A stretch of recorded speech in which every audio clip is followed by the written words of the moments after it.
So hi guys, நான் சண்முகம். இப்போ பார்க்க போகிற கதை வந்து த ஃபாரினர். ஃபாரினர் பொறுத்தவரை 2017 வந்து ஜாக்கி சான் படம் 2017-18.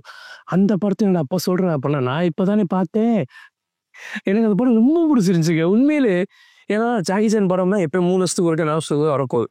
அப்படிங்கிறப்ப அந்த படத்தை விடாமல் போய் 1ஆம் நம்பர் தேட்டரில் உட்காந்து பார்க்குறேன். இந்த படத்தை பார்க்காமே விட்டுவிட்டேன். யதார்த்தமாக ரீல்ஸில் பார்த்து திடீர்னு ஹைப் ஆகிட்டேன். இல்லைடா இந்த படத்தை பார்த்தே ஆகலான்னு முடிவு பண்ணிட்டு தான் இந்த படத்தை போய் உட்காந்து பார்த்தது. ஒரு செகண்ட் கூட என் வாழ்க்கையில் வேஸ்ட் இல்லை இந்த படம் பார்த்தனால. அவ்வளோ சூப்பரான படம். சரிங்களா, நம்ம ஆளுக்கு வந்து ஒரு ட்ராஜடிக் பாஸ்ட் இருக்குது. அதுதான் ஸ்பாயில், அதை சொல்ல விரும்பலை. அந்த பாஸ்ட்டை தாண்டி வந்து அப்பாவும் பொண்ணு மட்டும் வாழ்ந்துட்டு இருக்காங்க. இப்படி இருக்கப்போ ஒரு மளிகை கடைக்கு போகிறாங்க. பொண்ணு இறங்கி வசதி கடைக்குள்ளே போய் அப்பா காரை நிப்பாட்டிட்டு வரேன் அப்படின்னு சொல்லிட்டு நிப்பாட்டிட்டு பொண்ணை திரும்பி பார்க்குறாரு. திடீர்னு ஒரு பாம் பிளாஸ்ட். பொண்ணு அங்கே இறந்துடுது. சரிங்களா, இதுக்கு என்னடா காரணம்னு சொல்லிட்டு அப்பா விசாரிக்க ஆரம்பிச்சா இவங்க இப்போ விளையாண்டுக்கிட்டு இருக்காங்க.